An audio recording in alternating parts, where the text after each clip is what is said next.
آپ قرآن پر چلیں، حدیث پڑھیں بس، باقی یہ بزرگوں کی اور ان لوگوں کی کیا حیثیت ہے معاذ اللہ۔ تو اس حوالے سے اگر ایک ذہن مل جائے کہ جب صحابہ کا یا اہل بیت کا یا ولیوں کا ذکر ہو، ایک مسلمان کا طرز گفتگو کیا ہونا چاہیے؟ مسلمان ہمیشہ باادب ہوتا ہے، احترام کرنے والا ہوتا ہے۔ دیکھیں علی اصغر صاحب نے بھی پچھلے دنوں اس پر اچھا کلام کیا اور پوری قرآن کی آیت سے بتایا کہ جو جملہ بعض لوگوں کی زبان پہ آیا ہوا کہ بابے تو کوئی شے نہیں، جی تو حالانکہ یہ جو طرز ہے، یہ جو انداز ہے، جی یہ اسلامی تربیت کے بالکل خلاف ہے۔ نبی پاک صلی اللہ تعالیٰ علیہ وسلم تو یہ ارشاد فرماتے ہیں کہ من لم یرحم صغیرنا ولم یوقر کبیرنا فلیس منا، واہ، کہ جو ہمارے چھوٹوں کے اوپر رحم نہ کرے اور ہمارے بڑوں کی تعظیم نہ کرے وہ تو ہم میں سے ہے ہی نہیں۔ ٹھیک ہے، سبحان تو اب انداز گفتگو کہ وہ کوئی شے نہیں ہے، کوئی چیز نہیں ہے، کیسے نہیں ہے؟ اللہ تبارک و تعالیٰ کی بارگاہ میں ان کا کیا مقام و مرتبہ ہوتا ہے۔ صحیح بخاری شریف کی حدیث مبارکہ ہے کہ نبی پاک صلی اللہ علیہ وسلم نے ارشاد فرمایا کہ ان اللہ اذا احب عبدا، کہ اللہ پاک جب کسی بندے سے محبت کرتا ہے، حالانکہ اللہ جل شانہ اپنی مخلوق سے محبت ویسے ہی فرماتا ہے، صحیح، یہاں محبت اور بندے سے مراد وہ نیک صالح بندہ ہے جس کو ہم ولی کہتے ہیں، اللہ کا ولی کہتے ہیں، اس سے اللہ پاک جب محبت کرتا ہے تو جبریل امین کو اپنے پاس بلاتا ہے اور فرماتا ہے کہ انا احبہ، میں اس سے محبت کرتا ہوں، فاحبہ، تو اس سے محبت کر۔ جبریل امین اس سے محبت کرتے ہیں، واہ، پھر وہ اہل آسمان میں اعلان کرتے ہیں کہ فلاں بندے سے اللہ پاک محبت کرتا ہے،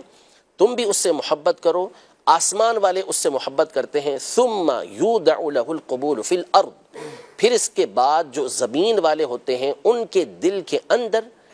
ان کے دل میں اس بندے کی مقبولیت کو رکھ دیا جاتا ہے۔ سبحان اللہ، یعنی کون سے لوگ جو نیک صالح اللہ کے بندے ہوتے ہیں، جو دین کی طرف راغب ہوتے ہیں، ان کے دلوں کے اندر ان کی محبت رکھ دی جاتی ہے۔ تو وہ کون ہیں؟ اللہ کے نبی، اللہ کے اولیاء ہیں،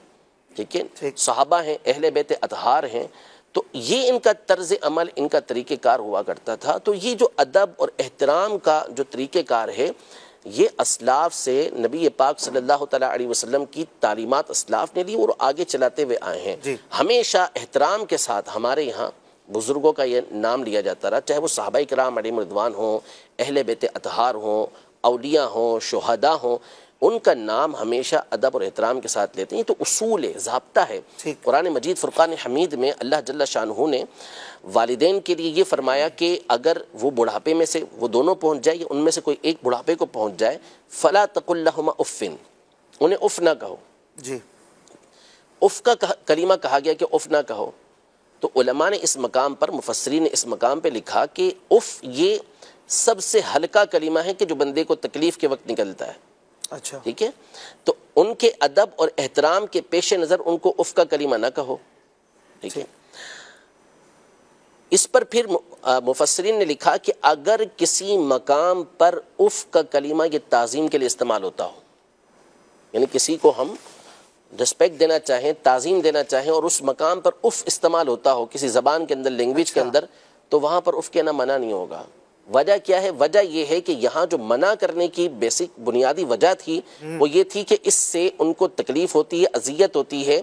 کہ ہماری اولاد نے ہمارے سامنے اف بھی کیسے کیا۔ ٹھیک ہے، تو یہ ایک مثال کے طور پر مثال میں نے بیان کیا۔ دوسری بات دیکھیں، اب الفاظ اس طرح کے استعمال کرنا، تو اگر کوئی اپنی ماں کو کل سے یہ کہنے لگے کہ یہ میرے باپ کی بیوی ہے، تو حقیقت تو بیان کی نا، لیکن کوئی بھی نہیں کہنا درست ہوگا؟ بالکل درست نہیں ہوگا۔ تو جو طریقہ کار ہوتا ہے، اب صحابہ کے بارے میں اس طرح کا لفظ استعمال کرنا، جملہ استعمال کرنا، یہ تعلیم کے خلاف ہے، اور اللہ کی بارگاہ میں ان کا مقام، ایک تو یہ حدیث پاک میں نے آپ کے سامنے بیان کی، اور پھر اس کے بعد جو بخاری شریف کی مشہور و معروف حدیث مبارکہ، حدیث قدسی، اس کو دیکھیں تو اللہ کی بارگاہ میں ان اولیاء کا مقام ظاہر ہوتا ہے۔ ارشاد فرمایا من عاد لی ولیا فقد آذنتہ بالحرب، جو میرے کسی ولی سے عداوت رکھتا ہے تو میں اس کو جنگ کا اعلان دیتا ہوں۔ آگے ان کا مقام و مرتبہ دیکھیں کہ آپ کہہ رہے ہیں نا قرآن و سنت پر عمل کریں، تو یہ قرآن و سنت پر ہی عمل کر رہے ہیں۔ وہ اللہ تبارک و تعالیٰ ارشاد فرماتا ہے کہ جس بندہ میرا قرب فرائض سے سب سے زیادہ حاصل کرتا ہے، یعنی جن چیزوں کو میں نے اس کے اوپر فرض کیا ہے ان کی ادائیگی سے سب سے زیادہ میرا قرب وہ حاصل کرتا ہے، اس کے بعد وہ ہمیشہ نوافل پڑھتا رہتا ہے، حتی احببتہ، یہاں تک کہ میں اس کو اپنا محبوب بنا لیتا ہوں، اس کو اپنا پسندیدہ بنا لیتا ہوں، اور جب میں اس کو اپنا پسندیدہ بنا لیتا ہوں تو میں اس کے کان بن جاتا ہوں، وَكُنْتُ سَمْعَهُ الَّذِي يَسْمَعُ بِهِ، کہ اس کے کان بن جاتا ہوں جس کے ذریعے وہ سنتا ہے، میں اس کی آنکھ بن جاتا ہوں جس کے ذریعے وہ دیکھتا ہے، میں اس کے ہاتھ بن جاتا ہوں جس کے ذریعے وہ پکڑتا ہے، میں اس کے پاؤں بن جاتا ہوں جس کے ذریعے وہ چلتا ہے۔ اب اس کی تفسیریں مختلف ہیں کہ اس کا معنی کیا بنتا ہے، لیکن اب اللہ کی بارگاہ میں ان کا مقام دیکھیں، ان کا مرتبہ دیکھیں کہ اللہ تبارک و تعالیٰ کیا ارشاد فرما رہا ہے کہ میرے اولیاء سے عداوت کا نتیجہ یہ نکلے گا۔ پھر اس کے بعد متصل یہ بات ارشاد فرمائی جا رہی ہے کہ اللہ کی بارگاہ کے اندر ولی بننے والے ان کا مقام و مرتبہ یہ ہے کہ اللہ ان کو اپنا محبوب بناتا ہے، ان کے باڈی پارٹس کے بارے میں فرمایا کہ اللہ کا نور جلال اس میں داخل ہوتا ہے۔ پھر اس میں یہ بیان کیا گیا کہ اب یہ جو اللہ تبارک و تعالیٰ ہاتھ پاؤں کان یہ جو بیان کیا، ظاہر ہے کہ اللہ پاک اس سے پاک ہے، تو اس کا مطلب یہ بیان کیا گیا کہ وہ اللہ پاک کی اطاعت کے اندر ہی زندگی گزارتے ہیں، اور کرامات کے حوالے سے بھی یہاں گفتگو کی گئی ہے۔ پھر اس کے بعد یہ ارشاد فرمایا کہ اگر وہ مجھ سے پناہ مانگتا ہے تو میں اس کو پناہ دیتا ہوں، وہ مجھ سے سوال کرتا ہے تو میں اس کو عطا کرتا ہوں۔ سبحان اللہ۔ تو اللہ کی بارگاہ میں تو یہ مقام و مرتبہ ہے، اور آپ کہتے ہیں کہ کوئی شے نہیں ہے، کوئی چیز ہی نہیں ہے۔ اور پھر میں آپ کو بتاؤں کہ دیکھیں، بندہ جب ابتدا چھوٹے طبقے سے، چھوٹے درجے سے کرتا ہے نا، جی، یعنی پہلے وہ اللہ کے ولیوں پر اس طرح کی باتیں کرتا ہے، تو کبھی بھی یاد رکھیے گا کہ اب وہ اس دروازے پہ نہیں رکے گا۔ یہ دروازہ ہوتا ہے جو، یعنی یہ وہ جگہ ہوتی ہے جس کو کہتے ہیں کہ یہاں سے دروازہ کھل گیا،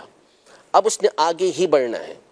اب اس کے بعد وہ تابعین پر آئے گا، تابعین کے بعد وہ صحابہ پر آئے گا، اور وقت آئے گا کہ وہ انبیاء کے بارے میں بھی اس طرح کی گفتگو کرے گا۔ اللہ، کیوں؟ اس لیے کہ یہ لوگ پردہ اور یہ لوگ دروازہ ہیں، یہاں پر اگر بندہ رکا رہتا یہاں سے وہ جری ہو گیا۔ صحیح، جیسے قاتل ہوتا ہے، مجرم ہوتا ہے، وہ ابتدا میں تو ظاہر سی بات ہے کہ چھوٹے موٹے کام کرتا ہے، پھر آہستہ آہستہ آہستہ پھر وہ بڑے بڑے جرائم کرنا یہ شروع ہو جاتا ہے۔ تو اس لیے ہمیشہ جو بزرگان دین ہیں، اسلاف ہیں، ان کا ادب اور احترام، اور نام بھی ادب و احترام ہی کے ساتھ لینا چاہیے۔ ہمیں تو سکھایا گیا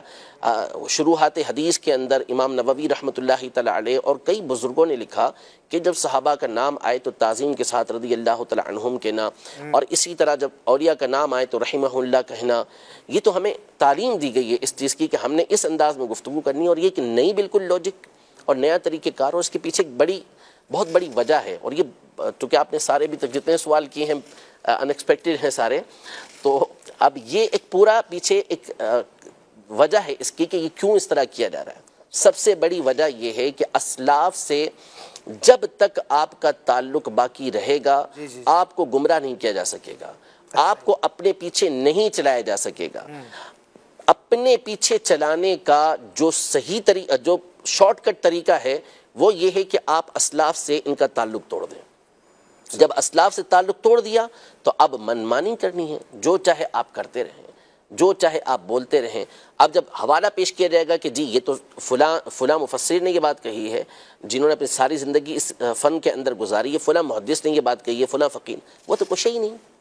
وہ تو کوئی چیز ہی نہیں ہے۔ اس کا مطلب تو یہ ہوا نا کہ آپ نے تو تمام کو بے وقعت کر دیا کہ نہیں، ان کی وقعت ہوگی تو امت ان کی بات مانے گی۔ اور یہ وہ لوگ تھے کہ جو سلسلہ در سلسلہ ہمیں نبی پاک صلی اللہ تعالیٰ علیہ وسلم تک پہنچا رہے تھے، لیکن انہوں نے وہ جو کڑی آ رہی تھی اس سے کاٹ دیا کہ نہیں، ڈائریکٹ ہمارا راستہ، حالانکہ یہ امت کے طریقہ کار کے خلاف ہے۔ اور ہمیشہ آپ دیکھ لیں، کبھی بھی یہ توہین والا انداز آپ کو امت کے اندر جو نیک سارے لوگ ہیں کبھی ان کے اندر نہیں ملے گا، ٹھیک ہے؟ اب یعنی پچھلے 1400 سالوں میں اس طرح ہمیں اچھے لوگوں میں، صالحین میں نہیں ملتا۔ بالکل نہیں ملتا۔ لگتا ہے جیسے کہ آج کوئی آیا اور وہ کہتا ہے پچھلے سارے غلط تھے، میں ہی صحیح ہوں، تو پھر وہی غلط ہوا نا، وہی غلط ہوں۔ امت تو غلط نہیں ہو سکتی۔ تو قرآن مجید فرقان حمید میں واضح طور پر ارشاد فرما دیا کہ جو شخص بھی مسلمانوں کے علاوہ کوئی اور راستہ تلاش کرے تو ہم کو اس کو اسی کی طرف پھیر دیں گے، نولیہ ما تولی، جس طرف وہ پھر رہا ہے ہم اسی طرف اس کو پھیر دیں گے، اور اس کو جہنم کے اندر داخل کریں گے، اور جہنم بڑا ہی برا ٹھکانہ ہے۔ تو مسلمانوں کا راستہ اختیار کرنے کا حکم دیا گیا، اور جیسا کہ مفتی صاحب نے بھی بیان کیا اس دن کے صراط الذین انعمت علیہم، یہ تو آپ جب تک صراط الذین انعمت علیہم انعام یافتہ بندوں کا ذکر نہ کریں اس وقت تک تو آپ کی نماز ہی پوری نہیں ہوتی۔ اور پھر اس کے بعد جب التحیات کے اندر اب آتے ہیں تو السلام علینا وعلی عباد اللہ الصالحین، صالحین کا مطلب ہی اولیاء ہوتا ہے، نیک لوگ ہوتے ہیں، تو ان کے لیے آپ کا دعا کرنا ضروری ہوتا ہے۔ تو ہمیں تو یہ تعلیم و تربیت دی جا رہی ہے کہ ہم ان کے لیے دعائیں کریں، ہم ان کے طریقہ کار کو اختیار کریں، اور ہمیشہ سے مسلمان یہ طریقہ کار اختیار کرتے ہوئے آ رہے ہیں۔ یہ ایک نئی طریقے کا نیا طرز نکلا، نیا انداز نکلا، اور پھر اس کے بعد اب ہمارے سامنے اس کے اثرات جو ہے وہ دیکھ رہے ہیں ہم۔ ہے تو بہت تھوڑا سا اس کا اثر، کوئی بہت بڑا اثر نہیں ہے، صرف سوشل میڈیا کا ایک ہوا ہوتا ہے کہ جس کے ذریعے چیزیں ہو جاتی ہیں، ورنہ گراؤنڈ ریئلٹی یہ ہوتی ہے کہ ایسے لوگوں کی کوئی حیثیت اور حقیقت نہیں ہوتی۔ دیکھنے والے، کمنٹس دینے والے، گفتگو کرنے والے بھی عمومی طور پہ وہ ہوتے ہیں کہ جو مخالف ہوتے ہیں اور اپنے بے وقوفانہ طرز کی وجہ سے ایسے لوگوں کو پروموٹ کر رہے ہوتے ہیں، ورنہ ان کے فالوورز آٹے میں نمک تو بہت بڑی چیز ہے، کچھ بھی نہیں ہوتے۔ حقیقت یہ ہے۔ تو اصل یہ ہے کہ ہمیشہ سے مسلمان یہ صحابہ سے، اہل بیت سے، اپنے اسلاف سے متصل رہے ہیں، ان کے ساتھ جڑے ہوئے رہے ہیں، اور انشاءاللہ قیامت تک یہ سلسلہ چلتا رہے گا۔ اس طرح کے لوگ آتے جاتے یہ ہمیشہ رہے ہیں، اور علماء ان کا اچھی انداز میں رد کرتے ہی رہے ہیں۔